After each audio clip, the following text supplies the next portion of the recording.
Welcome back to another road trip. There are two ways to obtain a permit for hiking the wave in Arizona. If you can plan ahead, you should try your luck in the advanced online lottery or the in-person lottery in Kanab, Utah.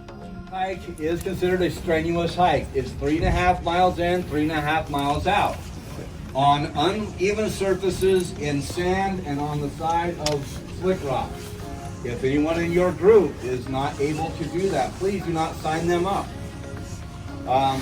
Secondly, Only 64 people are issued permits for the wave each day. 48 people or 12 groups, whichever comes first, are awarded permits through the online lottery system. The other 16 people or 4 groups, whichever comes first, are awarded permits through the walk-in lottery.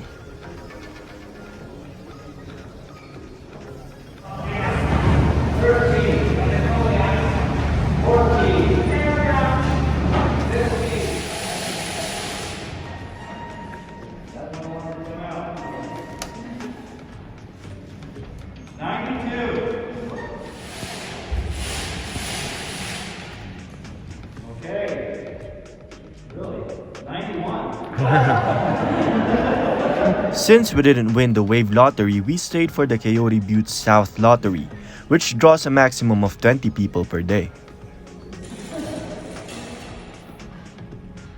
Alright, number 9. So go ahead and open the map all the way, and inside here we have a map that's going to help you with the road. Down here at the bottom, this little map is a zoomed out map of the area to help you get to the general area. If you are coming from Kanab, I highly suggest you head down south towards Jacob Lake. You can see Jacob Lake down here at the bottom of that map in that green section. At Jacob Lake, you're going to continue on Highway 89. We hired an authorized guide with kanabwesternadventures to go to the Coyote Buttes South.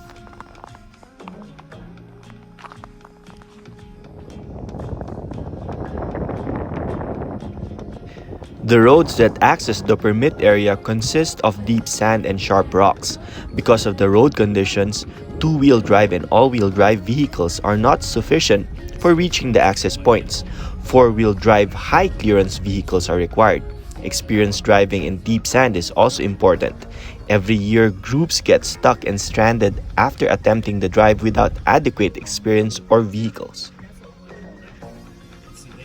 This is kind of a fun thing. I know the family that has these cows. And Thanks. If you look in this, you'll see the racks in here. Those were where they used to put their saddles and stuff. It's been a pretty simple way of life. Kind of a cool spot because they're all about the same size and perfectly round. Right. If you go over towards White Pockets, you'll find saucer-shaped ones and egg-shaped ones. In fact, I have one in here that's the biggest one I've ever found. Wow! Looks like an avocado or something. Yeah. For sure. So this. The Cottonwood Cove is an access point for Coyote Buttes South. You must have a day use permit for Coyote Buttes South to enter this area. You kind of see it right here. Yeah. Yeah.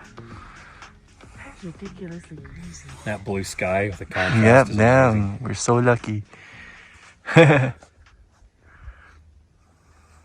All these layers of sand stacking underneath the water, right? And then you'd have an earthquake or a shift that would tip the rock. And then it would stack again for several million years, and then it would tip again.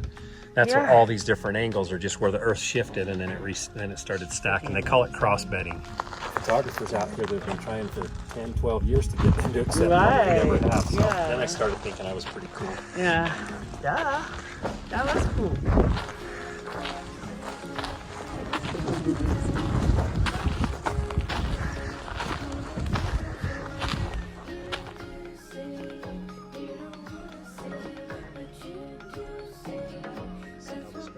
The Coyote Buttes South is just a small part of the 112,500-acre Pariah Canyon Vermilion Cliffs wilderness, but it includes some of the most visually striking geologic sandstone formations in the world.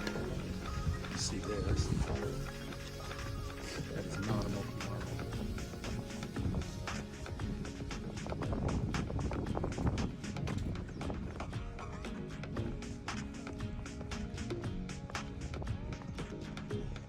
There are no designated hiking trails or specific destinations in Coyote Buttes South.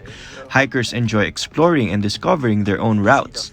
This remote area offers opportunity for solitude where you will very likely see no one or have only occasional contact with other visitors.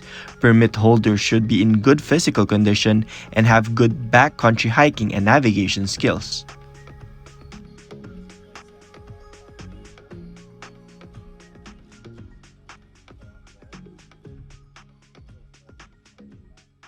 The bottom, if you went right up that and over the top and dropped off the other side, that's the wave is about 400 feet down below that. Oh. So most people that get wave permits have never seen it because you have to kind of climb the cliffs to get up there, and most people just don't want to do it.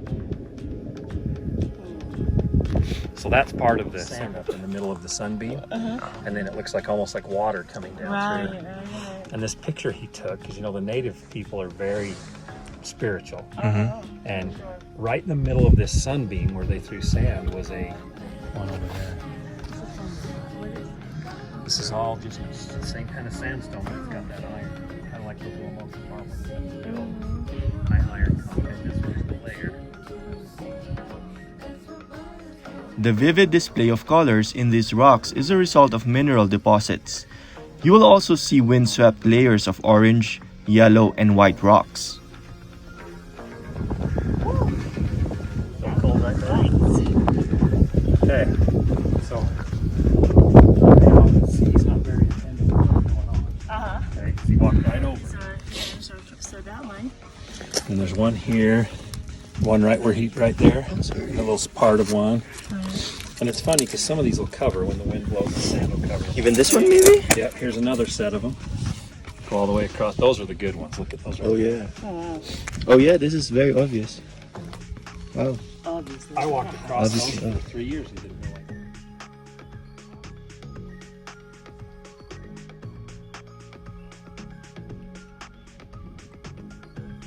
On the Coyote Buttes North, there is only one primary formation which you can see, the world-famous wave. South Coyote Buttes are lesser known and harder to get. There is more variety of sandstone formations and the views are stunning. The colorful stripes and abstract rock shapes provide infinite opportunities for taking pictures. The wave is a shorter hike, while Coyote Buttes South is an all-day hike adventure in a remote, desolate land.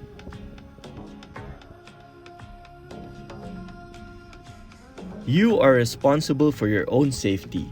Protect yourself from the heat. Drink plenty of fluids, replace salt and minerals, and wear sunscreen and appropriate clothing. Schedule activities during cooler times of the day and pace yourself. Carry an adequate supply of food, water, fuel, and maps. Potable drinking water and other services are not available here. Flash floods occur without warning. When in doubt, avoid slot canyons. Even while under sunny and clear skies, upstream thunderstorms could send flash floods to your location. Emergency response is never rapid due to remoteness and rough terrain. Cell phone service is unreliable, so plan accordingly. Provide your trip information to a responsible party and tell them where you are going and when you will be back. Routes are not defined. Know where you are going and how to get back. For some reason, all this is worn away and just left that one little. I'll tell you kind of the theory why that would still be here. You've seen toadstools. Yep. What they call the toadstools, or Really big dildos. I'm just saying. Sorry. a lot of times when you see those toadstools and stuff with the rock sitting on top of them, the reason that's still there is because a rock fell off the top of one of legal or illegal. Go. Oh. Ooh, go. It's running.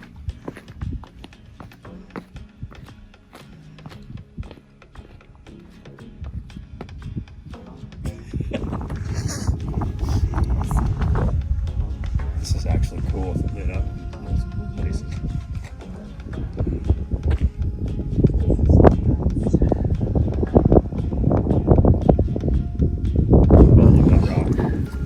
That's cool. Some people call that cap rock too. If you You saw it online. What is it? Cap Rock. It's like See how that splits? half and half. Slowing down, I couldn't stop. There's that hump of sand right there. I actually hit that, and it catapulted me clear down in the sand. I thought I broke my back. It hurt so bad, but I couldn't. Once I got going, I couldn't stop. Yeah. Smoking? I thought they were algae. No. Isn't that amazing? Look at Yep. the peppers and stuff in there. Boom.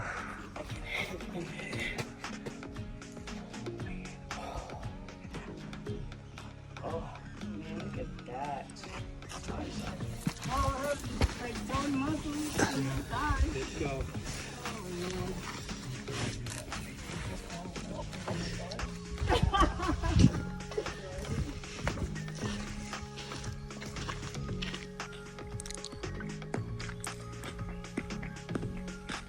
We have to take pictures before and after.